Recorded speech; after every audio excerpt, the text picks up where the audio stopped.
Selamat siang dan salam sejahtera untuk kita semua. Yang pertama yang terhormat Bapak Albaini Zubdi selaku Kepala SMA Negeri 9 Jakarta. Yang kami hormati Bapak Ibu Wakil dan Bapak Ibu Guru semuanya. Pertama-tama marilah kita panjatkan puji syukur kehadirat Allah Subhanahu wa taala karena atas segala rahmat dan hidayahnya kita dapat berkumpul dalam acara refleksi program pengembangan kompetensi guru di SMA Negeri 9 Jakarta.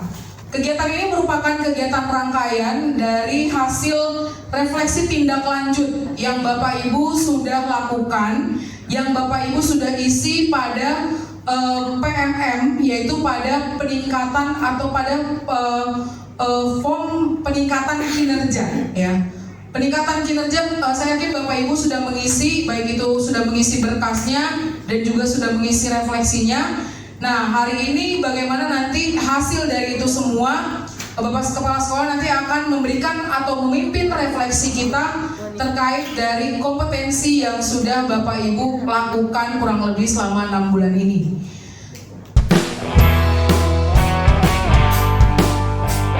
Langsung saja saya persilakan kepada Bapak Kepala Sekolah untuk memimpin kegiatan ini. Kepada Bapak Albaini Zubdi kami persilakan.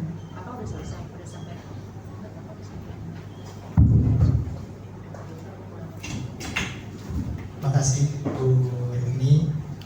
Assalamualaikum warahmatullahi wabarakatuh. Bapak Ibu sekalian, kegiatan kita sore hari ini adalah satu kegiatan yang sangat penting. Kita sebagai seorang guru selayaknya melakukan evaluasi dan refleksi terhadap bagaimana pengembangan kompetensi diri kita. Ya, ini penting sekali. Kenapa saya katakan penting? Jangan sampai kita sudah masuk tahun kedua sekolah penggerak menggunakan kurikulum merdeka, ternyata nggak ada perubahannya. Gaya ngajarnya sama, strategi mengajarnya sama, anak-anak juga manual, bahkan sampai ada guru yang masih merangkum. Ya, kemarin saya dengar di sekolah lain masih ada guru yang memberikan tugas merangkum, membaca dan merangkum. Nah, ini kan satu hal yang sangat paradoks ya dengan cita-cita dari kurikulum merdeka. Nah, untuk itu Bapak Ibu, sekarang kita dalam waktu beberapa menit ke depan kita lakukan refleksi, insya Allah nggak lama ya, untuk kita semua tahu jadi apa yang sudah dilakukan oleh Pak Eko, apa yang sudah dilakukan oleh Bu Sri, apa yang sudah dilakukan oleh Bu Hanifah dan seterusnya.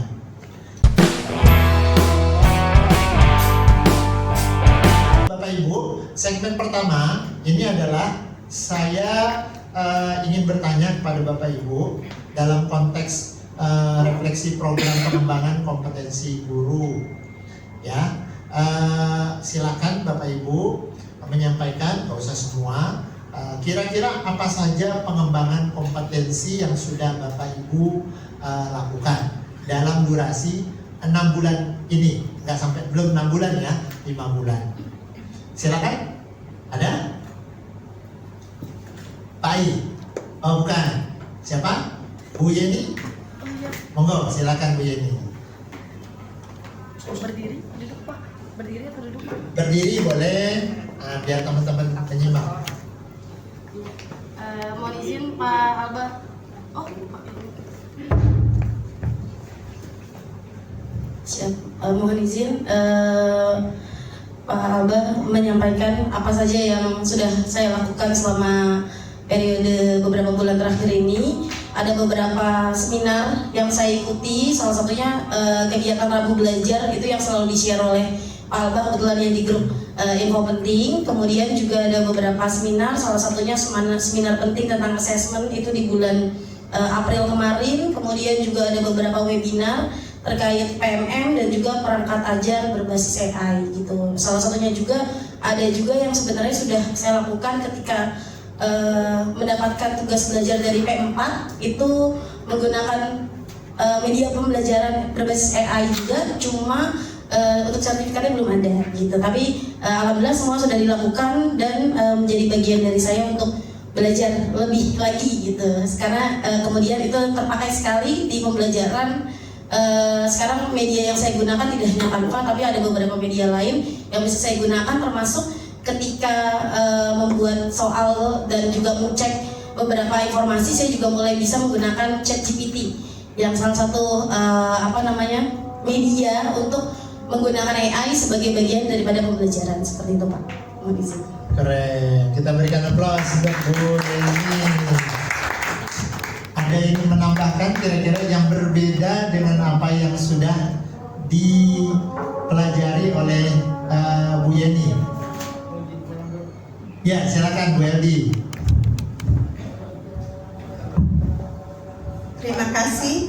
Saya juga berterima kasih. Saya mendapat pelatihan yang beasiswa BNI selama 3 bulan. Udah suaranya lagi batuk Pak. Kemudian yang berubah dari saya adalah saya merubah strategi atau metode ketika belajar. Sebenarnya konsepnya sama ya, cuma seperti respon imun. Akhirnya saya membuat bermain peran Pak, karena konsep imun itu kan seperti tongkat estafet ya. Ketika bibit penyakit masuk dia ke A, B, C, D. Jadi anak-anak itu bermain peran di depan. Nah ternyata hasilnya lumayan Pak, lebih bagus ulangannya. Terus kemudian mengambil nilai dari anak, ternyata bisa menggunakan secara lisan, yaitu konsep yang namanya flip grid. Jadi anak membuat video, terus kemudian dikirim ke kita, nanti kita menilainya. Gitu Pak, terima kasih. Keren, ya kita berikan aplaus. Saya merinding dengernya. Ya ada flip grid itu baru dengar. Kalau di zaman guru milenial itu, sebelum milenial udah nggak pernah dengar itu ya Pak Budi ya. Kolonial ya Pak Singgi, baru dengar kali ya Pak Singgi ya. Bapak Ibu, itu yang disebut dengan apa? Pembelajaran berdiferensiasi. Jadi memberikan ulangan itu, asesmen itu nggak mesti harus dalam bentuk apa? Soal. Bisa juga penugasan, bisa penampilan dan lain sebagainya. Saya rasa 2 sudah terwakili ya. Sekarang kira-kira pertanyaan yang kedua. Bapak Ibu dari mulai ujung, Bu Rifni sampai Bu Eldi, Bu Reza sampai Pak Ramli, kira-kira dari pengembangan ini dirasa cukup atau ada yang kurang? Cukup nggak? Aduh saya merasa udah cukup nih. Saya di depan kelas merasa pede. Kemudian kalau Pak Eko kemarin pulang dari P4, rasanya semua anak tuh indah semuanya dilihatnya gitu ya. Rasanya pengen dirangkul, mulai dari si anak kesayangannya Pak Hasan ya sampai yang paling gak berkutik anaknya Pak Ai ya, yang selalu dia ada di ruang piket. Masya Allah. Gimana kira-kira? Silakan. Ada yang mau komentar? Cukup nggak? Atau apa perasaan Bapak Ibu? Silakan, Pak Hasan.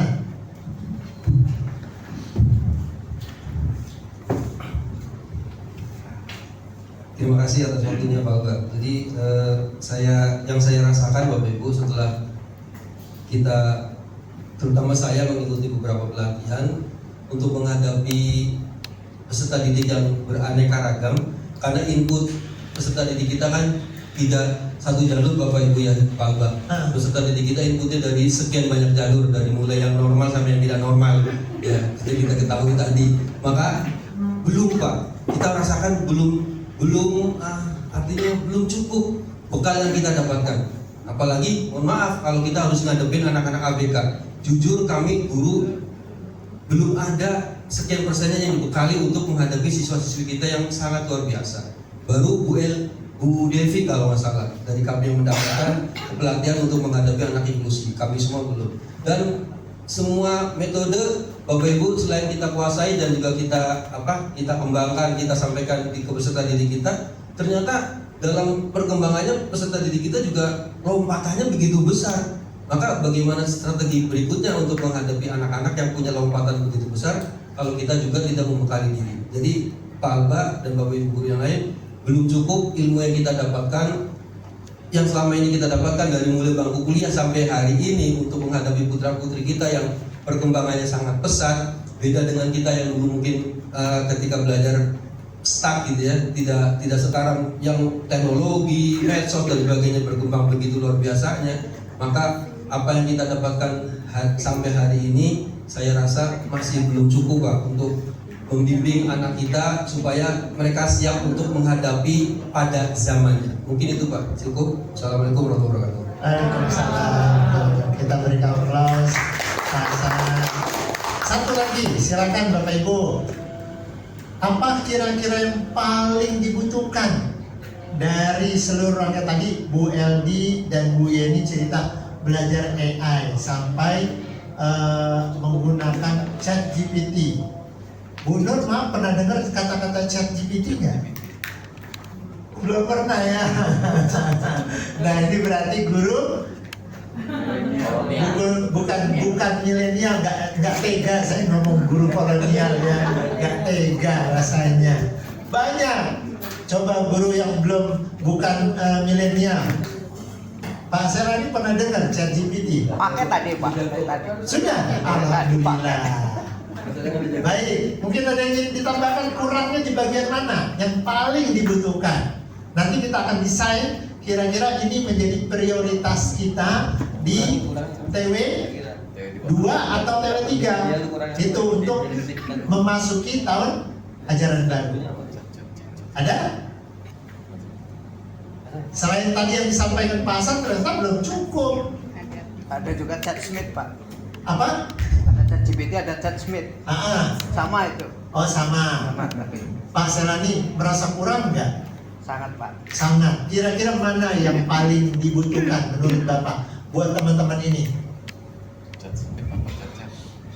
Kalau saya pribadi Pak, terus terang masih agak kurang paham atau kurang menguasai tentang terkaitannya dengan kurikulum merdeka ini. Karena selama ini kan kita sudah dalam zona nyaman dengan menggunakan kurikulum sebelumnya, itu kurikulum 13. Jadi kita memang harus banyak belajar tentang perubahan-perubahan sesuai dengan kurikulum baru ini. Jadi saya juga merasa masih banyak harus belajar, khususnya tentang bagaimana menyampaikan. Kalau mungkin ya kita juga tidak ini kalau materi atau materinya kita sudah, kontennya sudah kita selesai, lebih pakai bagaimana menyampaikan yang lebih up to date sesuai dengan kurikulum yang baru itu yang terus terang saya juga masih harus banyak belajar. Seperti itu Pak. Oke, kita berikan aplaus. Masalah ini nangkep ya, berarti sebenarnya masih perlu kita mendalami apa itu kurikulum merdeka. Baik, pertanyaan berikutnya kira-kira tantangan apa nih Bapak Ibu dalam pengembangan profesi ini? Kira-kira satu orang aja, tantangan yang paling berat, apa tantangan keluarga, apa tantangan males, kalau anak sekarang mager ya, rasanya nyaman banget gitu, atau tantangannya nggak nyambung. Kalau Bu Yeni kan generasi Z ya, pandangannya, teknologinya segala macam menyambung. Nah yang bukan generasi Z ini yang perlu, atau gimana kira-kira? Silakan Bu SW. Assalamualaikum warahmatullahi wabarakatuh. Waalaikumsalam warahmatullahi wabarakatuh. Tantangan yang terberat di Kurmer ini adalah penilaian Pak. Saya benar-benar penilaian yang adil itu seperti apa gitu ya.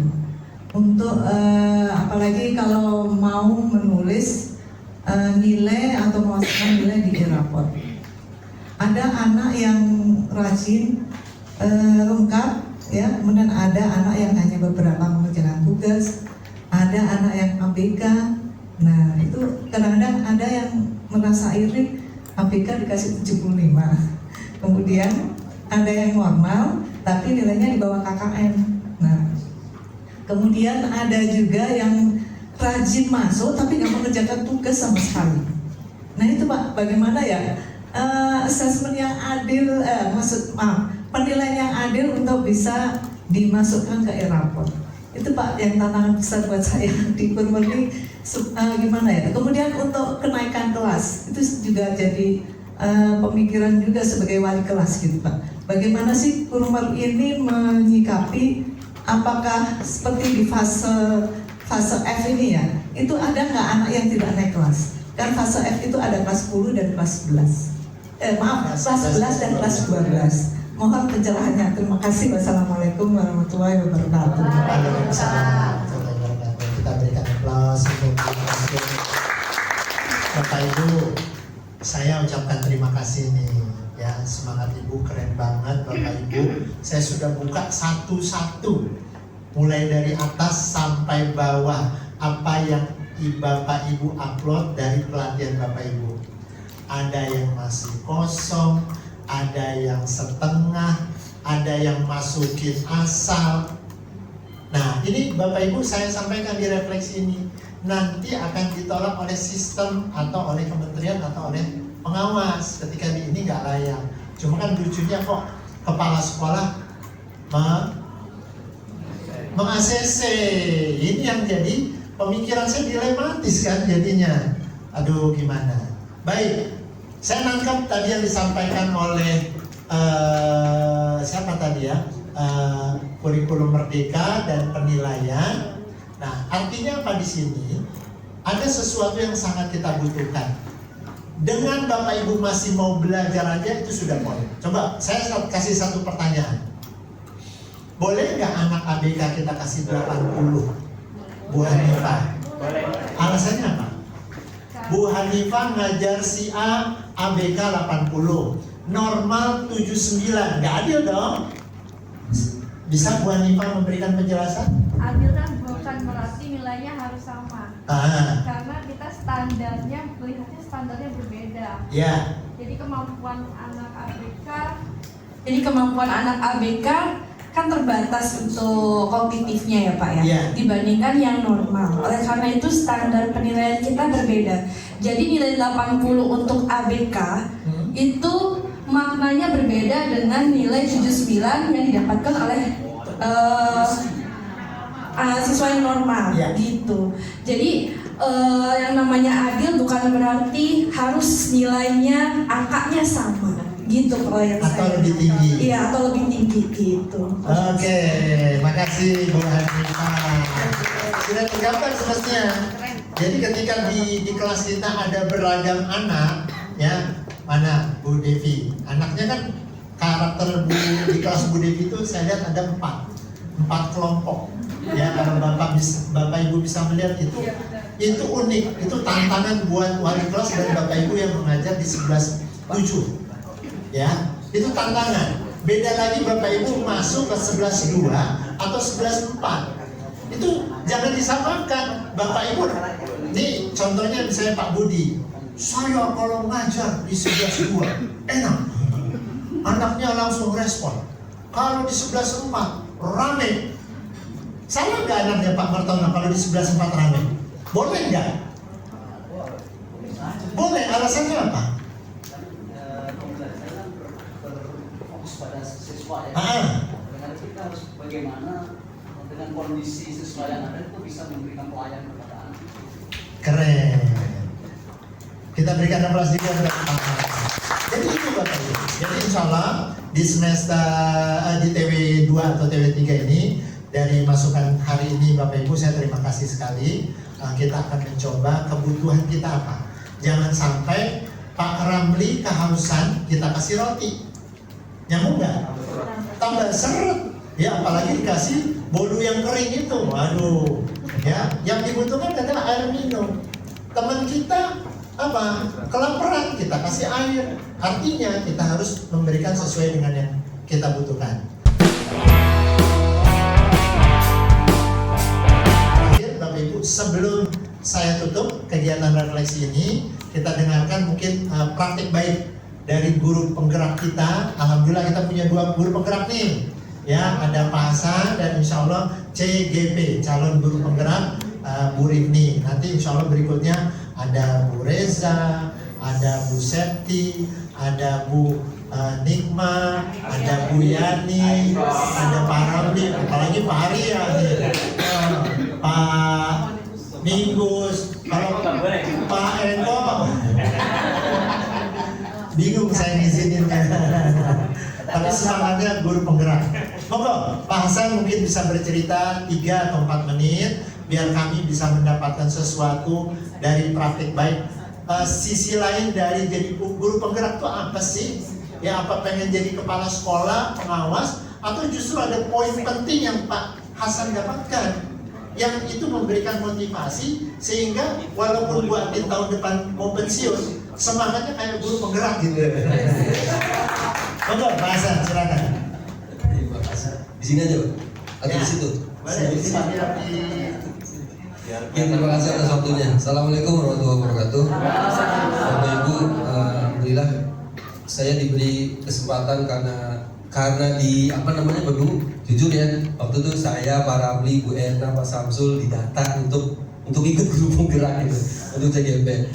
Dari 4 orang itu, kok saya sendiri yang lulus, saya juga nggak tahu. Terus saya sendiri yang lulus saat itu, dan ya syukur alhamdulillah Bapak Ibu. Seperti tadi yang Pak Alba sampaikan bahwasanya di guru penggerak itu benar Bapak Ibu, kalau kita ikut kursus, kalau kita ikut semacam bimbingan mahal banget biayanya.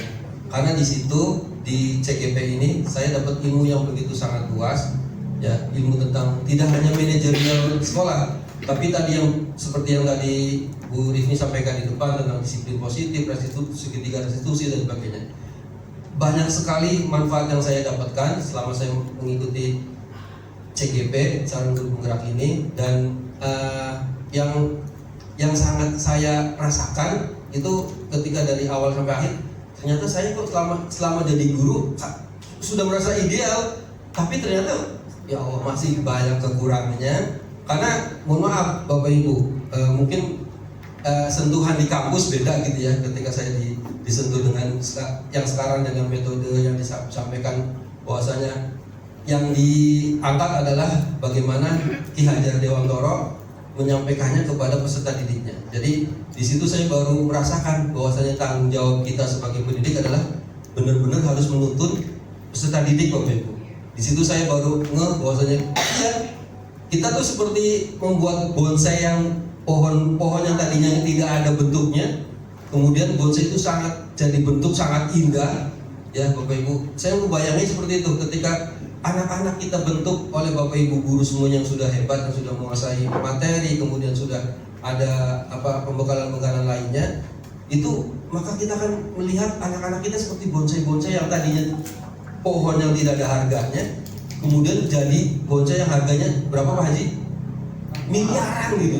Bonsai itu harganya miliaran Pak Budi. Jadi saya ketika merenung bahwasanya kami guru harus menuntun anak seperti kita menuntun tadi ibaratnya kita membentuk pohon jadi sangat indah dan ada tanggung. Karena kenapa saya sendiri yang membuat filosofi bonsai. Kenapa Bapak Ibu? Karena dari mulai tidak ada bentuk, kita rawat terus, kita rawat. Kalau bahasa Jawa bilang kita openin Bapak ya. Anak itu kalau kita bentuk, kita rawat, kita jaga terus, tidak ada hentinya, insya Allah akan menghasilkan sesuatu yang sangat indah dan harganya tidak ternilai. Oleh karena itu Bapak Ibu sedikit tadi bahwasanya satu poin itu yang saya rasakan, dan poin-poin lainnya ya alhamdulillah dengan saya mengikuti guru penggerak ini, saya mengenal ternyata aset yang ada di sekolah kita itu bukan hanya yang ada di sekitar kita, lingkungan yang ada di sini, ya masyarakat sekitar, bahkan kampus yang ada di sebelah sana, itu adalah aset yang harus kita jaga, kita kawal untuk mendukung kegiatan aktivitas belajar kita, dan banyak aset lainnya yang harusnya kita kelola. Artinya untuk kemajuan sekolah kita tidak hanya terbatas, mohon maaf, ada BOS, ada BOP saja Bapak Ibu ya, tapi sebetulnya banyak yang bisa kita kelola untuk menjadikan sekolah kita semakin maju. Mungkin sedikit saja gambaran tadi dari saya Bapak Ibu. Yang muda-muda ada Pak Arya dan lain, ayo dong Bu Septi, kesempatan Bu Yeni, ada kesempatan loh untuk CGP.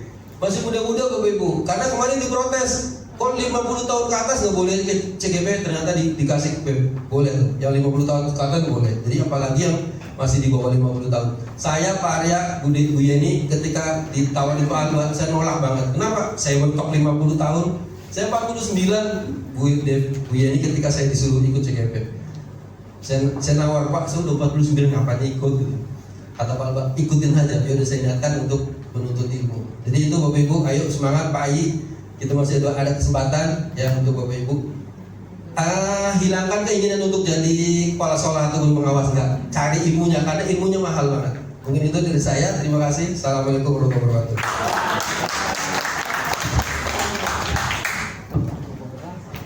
Keren. Saya jadi semangat pengen ikut CGP lagi nih kayaknya. Kalau ada buat kepala sekolah, aduh rasanya CGP lagi ya. Bapak Ibu, moga-moga cerita praktik baiknya Pak Hasan jadi pemantik kita, yang membakar semangat kita. Jangan pernah berhenti untuk belajar, ya. Jangan pernah berhenti untuk meningkatkan kompetensi kita sehingga kita menjadi sosok yang sangat dirindukan oleh anak-anak di depan kelas. Anak tidak pernah melihat gurunya itu, mohon maaf ya Bapak Ibu, ini mau pensiun, ini PNS, CPNS, P3K, KKI, honor. Anak nggak pernah lihat itu. Tapi yang anak lihat adalah begitu gurunya masuk, dia akan melihat wajah sosok guru yang ceria, tersenyum, menyapa, hafal semua nama anak. Ya, bertanya, gimana Setio, sehat? Ayah masuk rumah sakit ya? Aduh, ikut prihatin nih, gimana kondisi? Alhamdulillah. Itu Bapak Ibu, itu obat. Waktu kemarin itu anaknya Bu Devi, bukan satu lagi, Panji ya. Dia ketinggalan handphone di motor. Kalau kita emosi, kamu alasan aja, pengen keluar kan? Gitu kan? Apalagi kesibukan, udah tahu nih, ini anak nggak pernah jujur ini. Kamu bilang aja pengen kabur lah, kan gitu. Tapi enggak, saya rangkul. Kamu kok bisa ketinggalan? Iya, mau saya gini. Ya udah, sana cepat. Kira-kira dia akan mengkhianati kita enggak? Enggak. Dia dikasih kepercayaan, nggak lama diantar, kita panggil lagi Pak Singgi. Gimana? Iya Pak, alhamdulillah masih ada, disimpan sama tukang parkir. Gimana perasaan dia? Nah, kalau kita melakukan ini Bapak Ibu, anak akan semakin bersemangat dan akan terjadi peningkatan dari kualitas belajarnya. Itu saja Bapak Ibu, terima kasih atas refleksi hari ini. Saya rasa cukup. Ya, semoga menjadi pemantik semangat kita. Dari saya sekian, saya kembalikan kepada Bu Rifni untuk ditutup. Bila taufiq wal hidayah. Assalamualaikum warahmatullahi wabarakatuh. Luar biasa sekali hari ini kegiatan refleksi kita. Masukan, saran, dan cerita berbagi praktek baik Bapak Ibu, dan juga tadi sudah diberikan penguatan oleh Bapak Kepala Sekolah. Sangat luar biasa sekali. Mungkin sampai sini saja kegiatan kita. Mohon maaf apabila ada kesalahan. Terima kasih banyak. Akhir kata, wassalamualaikum warahmatullahi wabarakatuh. Selamat sore.